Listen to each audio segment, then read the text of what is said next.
जैसा कि मैंने आपसे कहा था कि हम लोग उत्तर प्रदेश सब इंस्पेक्टर के जो प्रीवियस ईयर में एग्ज़ाम कराए गए हैं जितने भी उनके सभी पेपर्स को उनके एक एक क्वेश्चन को पूरा सॉल्व करेंगे। तो उसी क्रम में आज से हम लोग ये सीरीज स्टार्ट करेंगे यूपीएसआई प्रीवियस ईयर जो क्वेश्चन पेपर हैं उनकी, जिसमें 12 दिसंबर 2017 की फर्स्ट शिफ्ट में जो पेपर कराया गया था इसको हम लोग कंप्लीट करेंगे। जीके के इसमें क्वेश्चन रहेंगे 40। ठीक है दोस्तों, सिलेबस के बारे में बात करें तो पिछली वीडियोस में भी मैं आपको इसका सिलेबस बता चुका हूँ। जीके के इसमें 40 क्वेश्चन पूछे जाते हैं, हिंदी के 40 क्वेश्चन, मैथ के 40 क्वेश्चन और रीजनिंग के 40 क्वेश्चन। तो इस वीडियो में जीके के हम लोग सामान्य ज्ञान, मूल विधि और जो संविधान के 40 क्वेश्चन हैं इनको पूरा कवर करेंगे। चलिए पहला क्वेश्चन देखते हैं। 30 नवंबर 2017 को भारत की बाह्य आसूचना संस्था जो अनुसंधान एवं विश्लेषण स्कंध जिसको रॉ कहा जाता है, इसका प्रमुख कौन था? तो दोस्तों 30 नवंबर 2017 को रॉ के प्रमुख थे Anil Dhasmana. Option number D अपना उत्तर हो जाएगा, अनिल धस्माना जी। अगला क्वेश्चन देखते हैं दोस्तों। प्रधानमंत्री सहित मंत्रिमंडल में मंत्रियों की कुल संख्या लोकसभा के सदस्यों की कुल संख्या के कितने प्रतिशत से अधिक नहीं हो सकती है? उत्तर हो जाएगा अपना ऑप्शन नंबर डी, यानी कि 15% से अधिक नहीं हो सकती है प्रधानमंत्री और उसके मंत्रिमंडल को मिला के मंत्रियों की कुल संख्या। ठीक है, चलिए अगला क्वेश्चन देखते हैं। किस साल में भारत में विश्वविद्यालय शिक्षा की समस्या का अध्ययन करने और रिपोर्ट देने के लिए सैडलर आयोग को नियुक्त किया गया था? तो दोस्तों सैडलर आयोग को नियुक्त किया गया था 1917 में। अगला प्रश्न है अपना, विधान परिषद की सदस्यता के संदर्भ में निम्नलिखित में से कौन सा सही है? आंसर हो जाएगा दोस्तों अपना ऑप्शन नंबर डी, यानी कि ए और बी दोनों। ठीक है, अब ए पॉइंट जो अपना है उसको देख लेते हैं। तो 1/12 सदस्यों का निर्वाचन एक ऐसे निर्वाचक मंडल से होता है जो उस राज्य में निवासरत किसी भी विश्वविद्यालय के स्नातकों से गठित हो। साथ ही साथ ऑप्शन नंबर बी को देखें तो 1/12 सदस्यों का निर्वाचन एक ऐसे निर्वाचक मंडल से होता है जिसमें उस राज्य में निवासरत न्यूनतम 3 वर्ष अनुभव सहित माध्यमिक विद्यालयों के शिक्षक होते हैं। ठीक है, अगला क्वेश्चन देखते हैं दोस्तों। निम्नलिखित में से कौन सा विषय संघ सूची के अंतर्गत आता है? तो दोस्तों शेयर बाजार और वायदा बाजार, ये जो दो विषय हैं ये आते हैं अपनी संघ सूची के अंतर्गत। ठीक है, जो शेयर बाजार है और वायदा बाजार ये आते हैं अपने संघ सूची के अंतर्गत। अगला क्वेश्चन देखते हैं दोस्तों। इससे कोई अंतर नहीं पड़ता कि पीड़ित एक आम आदमी है, एक उग्रवादी था या आतंकवादी था, और इससे भी कोई अंतर नहीं पड़ता कि आक्रमणकारी कोई साधारण व्यक्ति था या राज्य कानून दोनों के लिए समान है और दोनों पर समान रूप से लागू होता है। यह लोकतंत्र की आवश्यकता है और कानून के शासन की भी आवश्यकता है तथा व्यक्तिगत स्वतंत्रता के संरक्षण के लिए भी यह जरूरी है।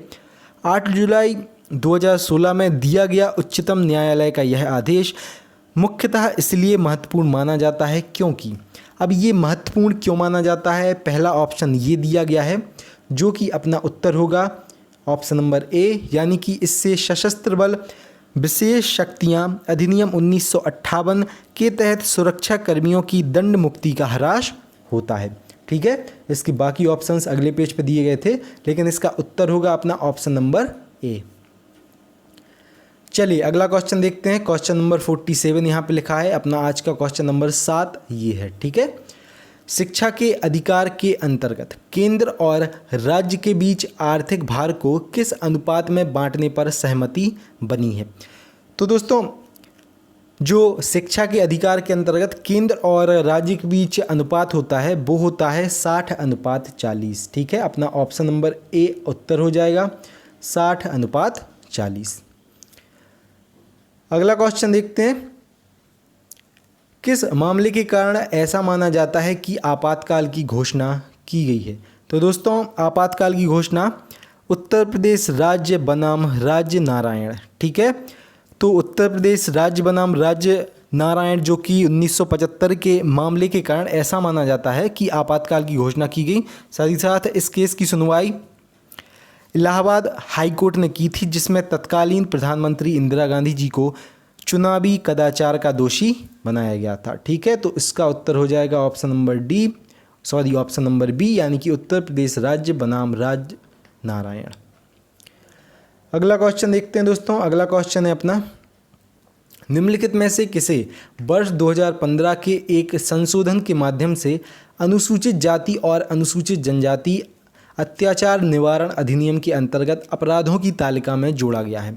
तो दोस्तों उत्तर हो जाएगा अपना ऑप्शन नंबर बी यानी कि मैला ढोने अथवा पशु या मानव शव उठाने के लिए बाध्य करना। ठीक है, ये अपराध के अंतर्गत माना गया है। अगला क्वेश्चन देखते हैं दोस्तों। इसमें दोस्तों ऑप्शन नंबर अपना बी उत्तर था, यानी कि इसमें 1, 2, 3 और 4 ये सभी उत्तर थे। ठीक है, तो आर्थिक अथवा सामाजिक बहिष्कार करना अथवा धमकी देना, साथ ही साथ जो हम लोग पढ़ चुके हैं मैला ढोना और पशु या मानव शव उठाने के लिए बाध्य करना, साथ ही साथ अनुसूचित जाति अनुसूचित जनजाति को जाति के नाम से सार्वजनिक तौर पर गाली देना या फिर किसी सम्मानित एवं दिवंगत अनुसूचित जाति अनुसूचित जनजाति की व्यक्ति का अपमान करना अथवा अनुसूचित जाति अनुसूचित जनजाति के विरुद्ध द्वेष भाव को बढ़ावा देना। तो इन सभी को अपराध की तालिका में जोड़ा गया है। ठीक है, ये सभी क्या माने जाते हैं? अपराध माने जाते हैं। अगला क्वेश्चन देखते हैं दोस्तों, किसी राज्य के नाम परिवर्तन के संदर्भ में निम्नलिखित में से कौन सा सही है? ठीक है, उत्तर हो जाएगा अपना ऑप्शन नंबर सी यानी कि ए और बी दोनों। तो ए और बी दोनों को देख लेते हैं।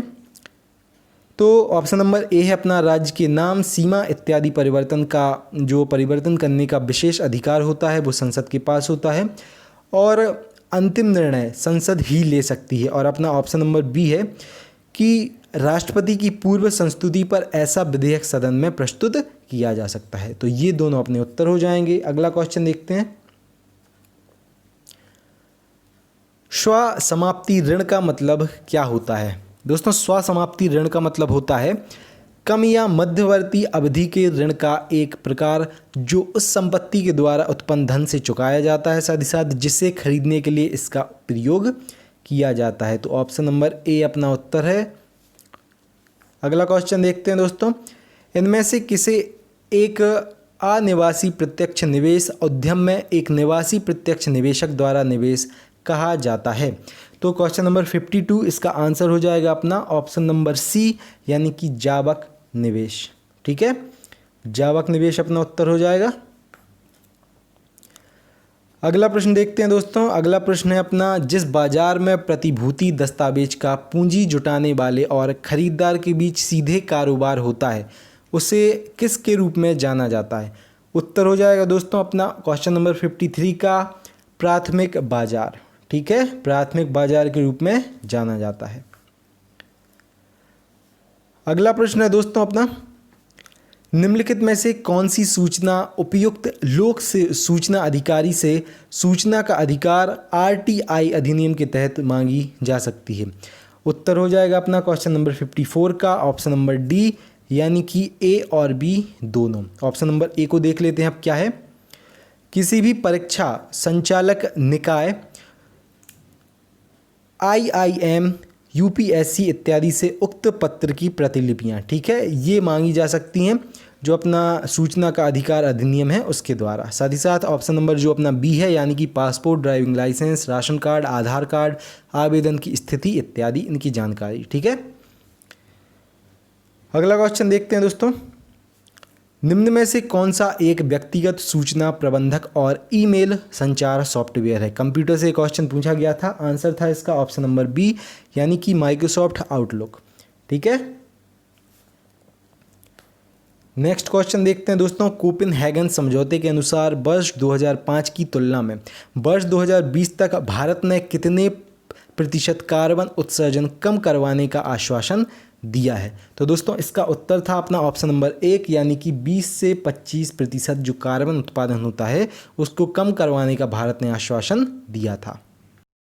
अगला प्रश्न देखते हैं, क्वेश्चन नंबर 57 देखते हैं, को वृषभ चक्र और अश्वयुक्त सारनाथ का सिंह चतुर्मुख स्तंभ शीर्ष राष्ट्रीय प्रतीक के रूप में भारत सरकार द्वारा अंगीकृत किया गया था? तो कब किया गया था? आंसर हो जाएगा अपना ऑप्शन नंबर सी, यानी कि 26 जनवरी 1950 को, जब हमारा संविधान लागू हुआ था। अगला क्वेश्चन देखते हैं दोस्तों। 30 नवंबर 2017 को नेपाल के प्रधानमंत्री कौन थे? ठीक है, तो नेपाल का प्रधानमंत्री था दोस्तों 30 नवंबर 2017 को शेर बहादुर देउबा। ठीक है, नेक्स्ट क्वेश्चन देखते हैं। किसी भी राज्य में राष्ट्रपति शासन लागू करने के संदर्भ में निम्नलिखित में से कौन सा सही है? ठीक है, उत्तर हो जाएगा अपना ऑप्शन नंबर डी, यानी कि ए और बी दोनों। ऑप्शन नंबर ए देख लेते हैं हम लोग। संपूर्ण भारत में पहले से ही राष्ट्रीय आपातकाल है, अथवा किसी राज्य में संपूर्ण या आंशिक प्रदेश में आपातकाल की घोषणा हुई है। साथ ही साथ यदि चुनाव आयोग इसकी पुष्टि करता है कि उस राज्य में चुनाव नहीं कराए जा सकते, तब वहाँ पे लगेगा क्या? राष्ट्रपति शासन। तो अपना ऑप्शन नंबर ए और ऑप्शन नंबर जो बी है ना, ये दोनों सही होगा। क्लियर? चलिए नेक्स्ट क्वेश्चन देख लेते हैं। पश्चिमी घाट किस प्रकार के वर्षण के माध्यम से वर्षा प्राप्त करते हैं?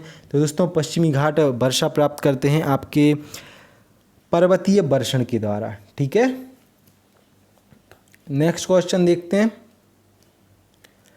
निम्नलिखित में से कौन सा मामला भारत के नियंत्रक और महालेखा परीक्षक की जांच पड़ताल की वजह से विवादों में नहीं आया था? तो दोस्तों उत्तर हो जाएगा अपना ऑप्शन नंबर सी, यानी सत्यम कंप्यूटर्स मामला। ठीक है, ये जो कैग होते हैं अपने, ठीक है, नियंत्रक और महालेखा परीक्षक, उनकी जांच पड़ताल की वजह से ये मामला विवादों में नहीं आया था। अगला क्वेश्चन देखते हैं दोस्तों। जनहित याचिकाओं से जुड़ी निम्नलिखित घटनाओं को उनके कालक्रम के अनुसार लिखें। सबसे पहले घटित घटना से शुरू करके सबसे अंत में घटित घटना तक लिखना है हम लोगों को। ठीक है, उत्तर हो जाएगा तो इसका अपना क्वेश्चन नंबर 62 का ऑप्शन नंबर डी, यानी कि सबसे पहले घटित हुई थी आपातकाल की घटना, फिर घटित हुई थी हुसैन आरा खातून बनाम बिहार राज्य, उसके बाद घटित हुई थी MC मेहता बनाम भारत संघ घटना। ठीक है, तो ACB अपना उत्तर हो जाएगा। अगला क्वेश्चन देखते हैं दोस्तों। अगला क्वेश्चन है, भारतीय संविधान में संशोधन लाने के लिए कितनी पद्धतियां हैं? तो दोस्तों भारतीय संविधान में संशोधन लाने के लिए पद्धतियां हैं 3। ठीक है, अगला क्वेश्चन है दोस्तों। राज्य नीति के निर्देशक सिद्धांतों से संबंधित कौन सा अनुच्छेद यह कहता है कि राज्य ग्राम पंचायतों को संगठित करने के लिए कदम उठाएगा और उनको ऐसी शक्तियां और प्राधिकार प्रदान करेगा जो उन्हें स्वायत्त शासन की इकाइयों के रूप में कार्य करने योग्य बनाने के लिए आवश्यक हों? तो क्वेश्चन नंबर 64 का आंसर हो जाएगा अपना अनुच्छेद 40। ठीक है, चलिए नेक्स्ट क्वेश्चन देखते हैं। यमुना नदी के तट पर दीनपनाह शहर की नींव किसने रखी थी? दोस्तों आंसर हो जाएगा अपना क्वेश्चन नंबर 65 का हुमायूं ने। ठीक है, दीन पनाह नामक शहर की नींव रखी थी हुमायूं ने। चलिए नेक्स्ट क्वेश्चन है अपना, ये खाली स्थान दिया गया है। एक तरीका है जिसमें दूसरों की बात सुनने के लिए एक यंत्र किसी फोन लाइन के साथ अनधिकृत रूप से जुड़ा हुआ होता है, उसको क्या कहा जाता है? तो उत्तर हो जाएगा दोस्तों अपना क्वेश्चन नंबर 66 का वायर टेपिंग। ठीक है, जो अपना ऑप्शन नंबर ए है ना, वायर टेपिंग ये। चलिए नेक्स्ट क्वेश्चन, बहुत ही ज़्यादा इंपॉर्टेंट क्वेश्चन अपना, इस यातायात संकेत का अर्थ क्या होता है? तो दोस्तों इस यातायात संकेत का अर्थ होता है आगे सड़क पतली है। ठीक है, ऑप्शन नंबर डी अपना उत्तर हो जाएगा। नेक्स्ट क्वेश्चन देखते हैं दोस्तों। निम्न में से कौन सा भारतीय कृषि के क्षेत्र में विशेष रूप से हरित क्रांति के बाद एक महत्वपूर्ण इनपुट बन गया है? तो इसका उत्तर होगा अपना उर्वरक। ठीक है, क्योंकि हरित क्रांति के बाद अधिक फसल उपज चाहिए थी हम लोगों को, तो उर्वरकों ने एक महत्वपूर्ण भूमिका निभाई थी। अगला प्रश्न है दोस्तों, संक्रमण एस्केरियासिस निम्नलिखित में से किसके कारण होता है? तो दोस्तों एस्केरियासिस ये होता है अपना परजीवी गोल कृमि के द्वारा। ठीक है, नेक्स्ट क्वेश्चन देखते हैं। निम्नलिखित में से कौन सी परिभाषा आयकर से संबंधित नहीं है? तो दोस्तों उत्तर हो जाएगा अपना ऑप्शन नंबर सी, यानी कि मोड बैट। अगला प्रश्न देखते हैं, संविधान सभा से जुड़ी निम्नलिखित घटनाओं को उनके कालक्रम के अनुसार लिखें, सबसे पहले घटी घटना से शुरू करके सबसे अंत में घटी घटना तक। ठीक है, तो आंसर हो जाएगा इसका अपना ऑप्शन नंबर ए, यानी कि ABCD ये तीनों क्रम से लिखी हुई हैं। सबसे पहले घटना हुई थी उद्देश्य संकल्प सर्वसम्मति से अंगीकृत हुआ, उसके बाद राष्ट्रध्वज अंगीकृत हुआ, उसके बाद संविधान सभा द्वारा पारित और स्वीकृत हुआ, उसके बाद जन गण मन राष्ट्रगान के रूप में अंगीकार हुआ था। नेक्स्ट क्वेश्चन देखते हैं दोस्तों, बहुत ही शानदार प्रश्न पूछे गए हैं आपके Uttar Pradesh sub inspector exam में। अगला प्रश्न है, मानव आबादी में बीमारियों और इसके स्रोतों के सांख्यिकीय अध्ययन को क्या कहा जाता है? तो दोस्तों इसके अध्ययन को कहा जाता है महामारी विज्ञान। ठीक है, अभी कोरोना पैंडेमिक चल रहा है, बहुत ही बेकार बीमारी चल रही है। नेक्स्ट क्वेश्चन, संघीय संसद राज्य सूची के विषयों पर भी कानून बना सकता है बशर्ते यह प्रस्ताव कम से कम के द्वारा समर्थित हो। तो क्वेश्चन नंबर 73 का उत्तर हो जाएगा अपना उपस्थित और मत देने वाले सदस्यों में 2/3 द्वारा। क्लियर, ऑप्शन नंबर ए अपना उत्तर हो जाएगा। अगला क्वेश्चन देखते हैं दोस्तों, वर्ष 2005 में वह कौन सा अभियान चलाया गया जिसमें 25,000 लोगों ने 350 किलोमीटर पैदल यात्रा की, सरकार पर यह दबाव डालने के लिए कि वह सबसे निर्धन वर्ग के भूमि अधिकार संरक्षित करने के लिए भूमि सुधार हेतु कुछ निर्दिष्ट कदम उठाएं। तो क्वेश्चन नंबर 74 का उत्तर हो जाएगा अपना जनादेश। क्लियर। अगला क्वेश्चन देखते हैं दोस्तों, रिक्त स्थान दिया गया है का अर्थ एक ऐसा अपराध है जिसके लिए पुलिस बिना वारंट की गिरफ्तारी कर सकती है। तो 75 का आंसर हो जाएगा अपना संज्ञेय अपराध। ठीक है, अगला क्वेश्चन देखते हैं दोस्तों, क्वेश्चन नंबर 76 अपना ग्लाइकोलाइसिस कोशिका के किस भाग में होता है? तो आंसर हो जाएगा क्वेश्चन नंबर 76 का अपना ऑप्शन नंबर बी, यानी कि कोशिका द्रव्य में। अगला प्रश्न है दोस्तों, उच्च न्यायालय के न्यायाधीश को शपथ कौन दिलाता है? बहुत ही ज़्यादा इंपॉर्टेंट क्वेश्चन। तो ऑप्शन नंबर सी अपना उत्तर हो जाएगा, राज्यपाल शपथ दिलाते हैं उच्च न्यायालय के न्यायाधीश को। क्लियर। अगला प्रश्न है दोस्तों, रिक्त स्थान दिया गया है, उसके बाद दिया गया है भारतीय प्रशासनिक सेवा के प्रमुख की भूमिका निभाते हैं।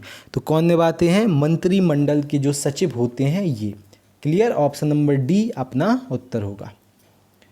सेकंड लास्ट क्वेश्चन है दोस्तों आज का अपना, इस UPSI के प्रैक्टिस सेट का जो प्रीवियस ईयर एग्जाम हुआ था उसका 30 नवंबर 2017 को केंद्रीय औद्योगिक सुरक्षा बल का महानिदेशक किन्हें बनाया गया था?